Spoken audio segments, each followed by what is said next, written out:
Quels sont les trois types d'investissements immobiliers qui génèrent le plus de marge et donc qui vous généreront le plus de revenus pour vous permettre de vivre aisément et d'avoir votre autonomie financière? Comment se constitue un patrimoine immobilier avec un investissement minimaliste, mais dont la valeur peut aller jusqu'à doubler en l'espace de seulement 2 ou 3 ans? Bonjour, moi c'est Jean-Pierre Pécard et dans cet épisode de Vision 360, je vous donnerai les clés de réponse à ces questions. Je vous donnerai les clés pour réussir vos investissements immobiliers. Cette 5e vidéo fait partie de la série des 6 vidéos consacrées au Cameroun, mais les clés que je donnerai dans cette vidéo sont utilisables dans la quasi-totalité des pays de la zone subsaharienne. A tout de suite.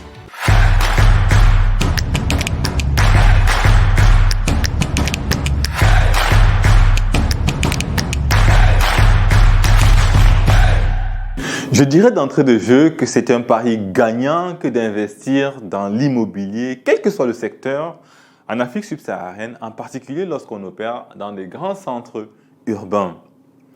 Pourquoi? Tout simplement parce que la population, le taux de croissance démographique reste très soutenu en Afrique comparé au reste du monde.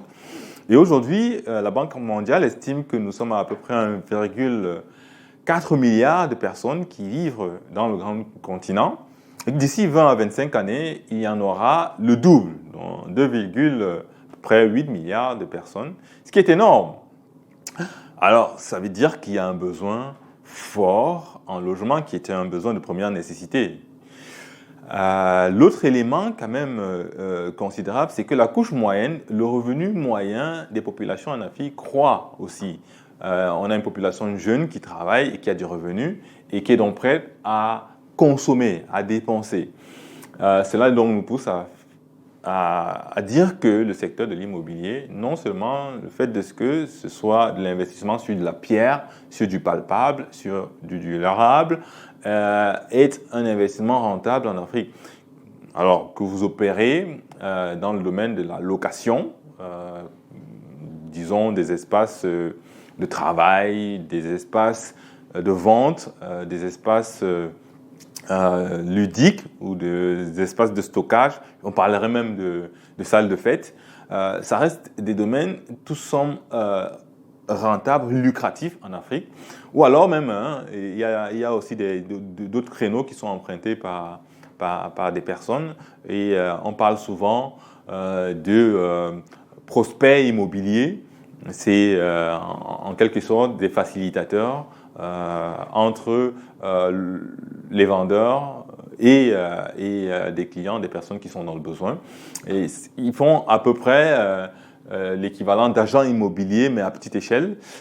Pour vous donner des éléments un peu plus parlants, c'est des personnes qui vont sillonner des villes à la recherche des particuliers qui veulent soit vendre ou mettre en location leurs biens. Ça peut être des terrains ou des maisons.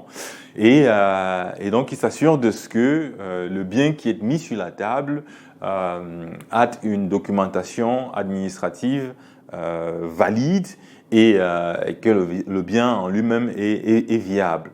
Alors, une fois ces critères relevés, ils vont donc chercher des clients qui sont à la recherche d'offres pour le leur proposer et servent donc d'intermédiaire entre les deux parties et donc s'en sortent avec des commissions qui peuvent aller de 5 à 10%. Imaginez bien qu'en Afrique, on est sur des transactions qui parfois sont autour de 5 millions et qui peuvent aller jusqu'à des centaines de millions. Donc, tirer son épingle du jeu avec 5 à 10% de marge ou plutôt de primes nous ramène à peu près 500 000, voire des millions d'euros. Si on réalise une opération par semaine, vous voyez que sur un mois, une personne qui opère de la sorte gagnerait un salaire qui est largement supérieur à un cadre supérieur en moyenne en Afrique. D'autres créneaux qui sont empruntés et qui sont un peu plus structurés, un peu plus professionnels, c'est ceux justement d'agents immobiliers ou même de promoteurs immobiliers. Alors nous n'allons pas nous attarder sur ces créneaux-là parce que nous voulons apporter des billes un plus grand nombre et donc pour la plupart des particuliers. Pour répondre donc, si je reviens à la question de départ, au thème de notre vidéo, quels sont les 3 domaines dans lesquels on peut investir dans l'immobilier et s'en sortir avec un plus grand revenu. Je dirais en 3e, selon les éléments, les chiffres qu'on a pu regrouper sur les différents marchés, en particulier le marché camerounais, c'est la location des logements ou des maisons nues, vides. Pourquoi? Parce que c'est la forme de transaction immobilière la plus basique et pour laquelle la demande est la plus large. Figurez-vous bien que les centres urbains sont densément peuplés et les villes croissent très rapidement. Et donc, des personnes sont à la recherche de plus en plus de logements pour leur famille ou plutôt à usage individuel. Et donc, le besoin est assez large dans ce créneau-là. Y investir rapporte forcément de l'argent et surtout qu'il y a une facilité d'avoir de la clientèle en face. En deuxième, je dirais qu'il y a la location des salles de fête. C'est un créneau dans lequel le besoin est énorme, mais l'offre est encore très peu fournie. Il y a peu de personnes qui opèrent là-dedans. Pourtant, les revenus dans ce secteur, dans ce créneau, sont énormes, mais vraiment énormes. Je vous donne des éléments, hein, des chiffres. Il y a des salles de fête à Douala, une en l'occurrence qui s'appelle Arena. Lorsque vous louez cette salle de fête pour 300 places, vous devez débourser 3 millions de francs CFA pour une seule nuitée. Vous imaginez, et lorsque vous êtes à 400 places, il faut débourser 2 500 000 francs et à 300 places, il faut débourser 2 millions de francs. Il y a une autre salle d'ailleurs qui s'appelle la place Saint-José, le Saphir à Aqua, désolé pour moi, qui coûte 2 500 000 francs pour 500 places. À Yaoundé, justement, finalement, on a la place Saint-José qui est à peu près 1 million de francs. Et lorsque vous voulez faire une fête, un mariage, et que vous avez besoin d'une salle, si vous vous y prenez 6 mois à l'avance, croyez-moi, c'est banco, vous n'aurez pas de salle de disponible. Il faut s'y prendre 9 mois, voire 1 an à l'avance pour espérer avoir une salle. Entre octobre et mars, c'est en général complètement booké, blindé. Parce que justement, en local, au Cameroun, on a beaucoup de personnes qui organisent des cérémonies dans cette période-là. Alors, c'est un créneau rentable dans lequel il faut se lancer, il faut apporter de l'offre parce que le besoin, la demande est énorme et phénoménale. D'ailleurs, pour terminer là-dessus, nous ferons une vidéo pendant laquelle nous inviterons une wedding planner pour qu'elle nous explique plus amplement quelles sont les opportunités qu'il y a autour de ce secteur-là. Alors, le premier, puisqu'on parlait de 3, le premier, mais alors de loin, qui rapporte le plus de marge, donc le plus de revenus, c'est de la location de logements meublés saisonniers. Ça veut dire loués sur des courtes durées. Et là, il y a 2 façons d'opérer. Il faut bien les préciser rapidement pour que vous ayez les éléments qu'il vous faut pour investir. Le premier moyen, c'est d'avoir son logement à soi et puis de l'équiper en commodité pour pouvoir y vivre aisément et donc de mettre en location. Et puis le deuxième créneau, qui est un peu plus intelligent, un peu plus innovateur, je dirais, c'est de louer un appartement vide et de le meubler, de l'équiper, puis de le relouer, cette fois sur des courtes durées. Alors, statistiquement, lorsqu'on arrive à louer ce type d'appartement, ce type de maison, sur une semaine, on a l'équivalent du loyer mensuel qu'on aurait pu avoir lorsqu'on le louerait à nu ou à vide. Ça illustre un peu quel peut être le rendement, le bénéfice qu'il y a autour de ce type d'opération. Alors, il y a quand même un petit effort à faire, c'est celui d'avoir un taux d'occupation assez élevé. Si vous parvenez à louer ce type d'appartement sur 3 semaines, vous vous en sortiez avec, j'ai envie de dire, du pactole. Et donc, il y a un petit effort à faire qui est celui du marketing, en général du web marketing, de publier les annonces sur des sites de booking. Ça peut être Airbnb ou booking.com et j'en passe, et d'autres sites de marketing. Et donc, de faire aussi un petit suivi derrière pour pouvoir avoir un taux d'occupation assez élevé. Donc, voilà les 3 secteurs, voilà les 3 créneaux où nous estimons qu'il faudrait que vous vous lanciez si vous voulez avoir un rendement, vous voulez avoir un revenu assez substantiel lorsque vous investissez dans l'immobilier. Alors, il y a 2 autres éléments très importants que je voudrais apporter pour que vous ayez davantage d'ingrédients pour vos investissements. Le premier, c'est de dire qu'il y a quand même un encadrement juridique, il y a un encadrement fiscal des transactions, des opérations qui sont exécutées dans l'immobilier. Et donc, lorsque vous faites dans la location, que ce soit du vide, du non meublé ou du meublé, ou alors des salles de fête, il y a une fiscalité qui s'applique à vous. Et donc, nous avons préparé un petit élément pour vous apporter de l'éclairage là-dessus. Lorsque vous avez un loyer mensuel, approximativement, il y a des charges qui s'appliquent à cela.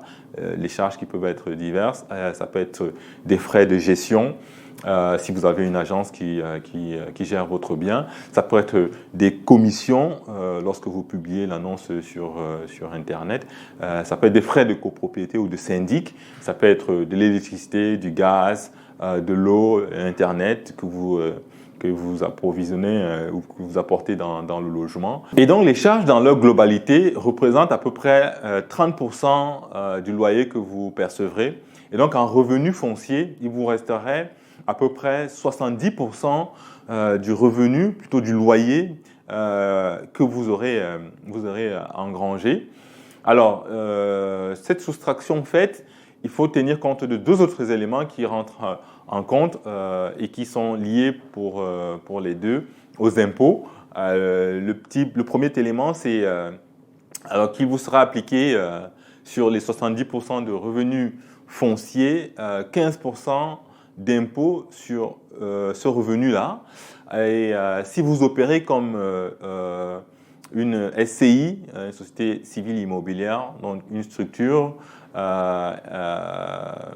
morale, il vous sera appliqué une imposition de 33% en fin d'exercice. Ce qui veut dire qu'au final, pour un loyer avec 30% de charges qui ont sauté, il y aura 15% qui sauteront d'impôts sur le revenu foncier, 33% d'impôts sur la société si vous êtes une SCI, et un revenu net qui vous restera en poche de 36,4%. Alors, en bilan fiscal, si on veut mettre ça sous cette forme, on a 30% de charges, 10,5% d'impôt sur le revenu, 23,1% d'impôt sur la société et puis 36,4% de revenus nets relativement tout cela au loyer que vous aurez obtenu mensuellement. Alors, ce revenu net vous va dans la poche, mais si vous avez fait un emprunt pour acheter cette maison ou pour la construire, il faut noter qu'il faudra débourser une partie de cette somme pour payer vos intérêts et votre emprunt. Mais c'est l'autre élément que j'allais vous donner, très important, c'est que vous pouvez finalement acquérir un patrimoine immobilier, donc construire en mettant de côté une certaine somme toutes les années et au final construire sans avoir besoin d'apport. Alors, avant de rentrer avant de vous apporter cette autre clé, je vais introduire une méthode très importante que vous pouvez utiliser d'ailleurs partout où vous allez lorsque vous voulez faire une acquisition immobilière. C'est simplement la méthode du trépied. C'est lorsque vous voulez acheter ou acquérir un bien immobilier, il y a 3 critères que vous devrez vérifier. Le premier, c'est la position du bien. Et là-dessus, là, il faut voir l'accessibilité du bien, sa situation dans une ville ou en bord d'une ville, en périphérie. Et puis le deuxième critère à vérifier, c'est le prix du bien. Est-ce qu'il est conforme à la moyenne de prix dans la zone ou, au mieux d'ailleurs, à souhait, inférieur au prix de vente du marché? C'est des choses qu'il faut regarder. Et puis le troisième critère, lorsque vous voulez acquérir un bien, c'est de vérifier son potentiel. Et là, j'entends par potentiel sa capacité à prendre de la valeur au fil du temps, sa capacité locative, on pourrait même dire, si vous voulez faire de la location. Un exemple très simple, lorsque vous achetez un bien dans une zone où il est prévu des grands chantiers étatiques, ça peut être un métro, ça peut être un stade, donc une infrastructure étatique, ça peut être un hôpital. Il est très certain que du fait de l'arrivée de l'infrastructure, le prix du bien dans la zone et même la valeur du bien dans la zone va très vite croître. Donc, c'est des éléments qu'il faut regarder, ce trépied-là, avant de faire l'acquisition. Si l'un des éléments ne figure pas, si l'un des critères n'a pas été pris en compte, c'est comme justement un trépied sur 2 ou une seule jambe ne pourrait pas tenir debout et donc vous aurez fait un investissement un peu loupé. Une fois cela en tête, prenons le cas d'une ville du Cameroun, Douala, et comment est-ce qu'on pourrait faire de l'acquisition d'un patrimoine sans apport énorme lorsqu'on veut construire. Alors, si on étale l'investissement sur, disons, 4 à 5 années, avec à peu près 3 millions d'investissements, 3-4 millions d'investissements chaque année, vous allez acheter un terrain. Mais où acheter le terrain? Alors, on va reprendre notre méthode du trépied pour déterminer les critères d'acquisition. Si on prend le cas d'une ville, en général, en Afrique subsaharienne et même partout dans le monde, les grandes métropoles peuvent être scindées ou circonscrites en trois plaquettes. La première, c'est ce qu'on pourrait appeler le cœur de ville, l'intramuros. Et dans ces zones, les habitations, ou plutôt les résidences, la population est densément présente et il devient difficile d'acquérir des biens à des coûts assez abordables. Il y a donc ce qu'on pourrait appeler la première couronne, c'est la proximité de la ville, pas le cœur de ville, mais plutôt la proximité de la ville. Et là, si on est en Afrique, c'est des zones où il y a déjà des transports, il y a déjà de l'électricité, pas toujours de l'eau, mais très souvent de l'eau potable. Et puis, il y a donc la troisième plaque, la seconde couronne, qui est, on pourrait dire, la banlieue des grandes villes. Et là, il y a du transport, pas toujours de l'électricité, pas toujours de l'eau, mais parfois. Alors, de notre avis, il est très important pour ceux qui veulent donc acheter du terrain pour un investissement sur le moyen ou sur le long terme et donc qui veulent se constituer un patrimoine, de ne pas acheter forcément dans le centre urbain. Pourquoi? Parce que la valeur des biens dans les grands centres urbains, si on prend les prix moyens du marché, ne croissent pas très rapidement. L'État investit dans des infrastructures en général partout où il n'y a pas de biens et de services pour étendre les villes. Et donc, allez faire une acquisition dans la première couronne, donc la proximité de la ville, ou plutôt la deuxième couronne, donc dans la banlieue, veut dire quoi? Veut dire simplement que s'il n'y a pas de l'eau ou de l'électricité, mais dans la zone voisine, justement, vous avez de l'eau ou vous avez de l'électricité. Lorsque l'électricité ou l'eau viendra dans la zone où vous êtes en train de faire de l'acquisition, le prix passe purement et simplement du simple au double, en minima. Je parle d'expérience pour avoir acquis un terrain à une certaine valeur et 5 années plus tard, me retrouver avec un bien qui avait 5 fois sa valeur initiale.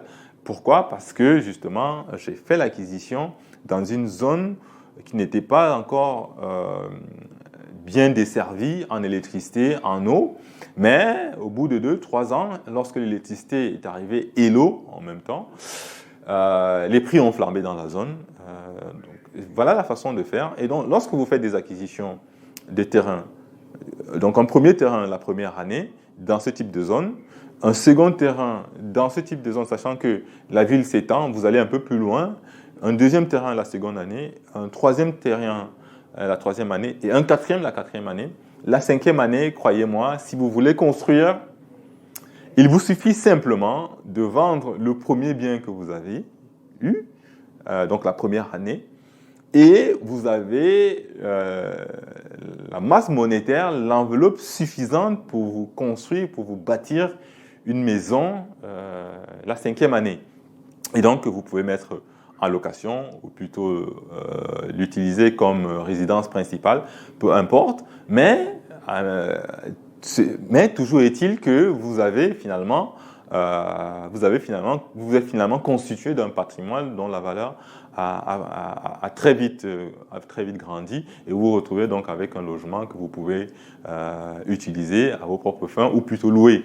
Donc voilà une astuce qui peut être utilisée, voilà une clé qui peut être utilisée, en particulier en Afrique subsaharienne, je le précise encore, et au Cameroun en particulier, où la démographie croît très vite, les villes croissent très vite, la demande est très forte, et donc parce que l'offre ne suit pas, il y a une flambée des prix dans l'immobilier, et donc les biens qui prennent très vite des valeurs, particulièrement ceux donc, qui sont dans des zones qui ne sont pas encore suffisamment développées. Voilà à peu près les artifices, voilà à peu près les clés que vous pouvez utiliser pour vous constituer du patrimoine, pour pouvoir générer un revenu passif, être financièrement indépendant et jouir d'une vie plutôt aisée.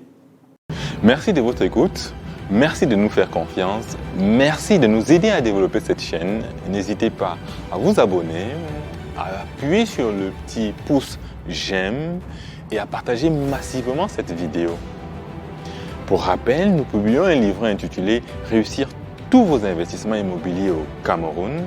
Pour l'obtenir, il vous suffit d'aller sur notre site internet dans la rubrique Médias ou de nous laisser votre adresse email en commentaire de cette vidéo. Semaine prochaine, avec un panel d'invités que vous découvrirez, nous parlerons des matériaux écologiques les plus adaptés pour la zone subsaharienne et qui présentent un rapport éco-énergétique et éco-financier très intéressant et que vous pouvez utiliser pour vos constructions. À très bientôt.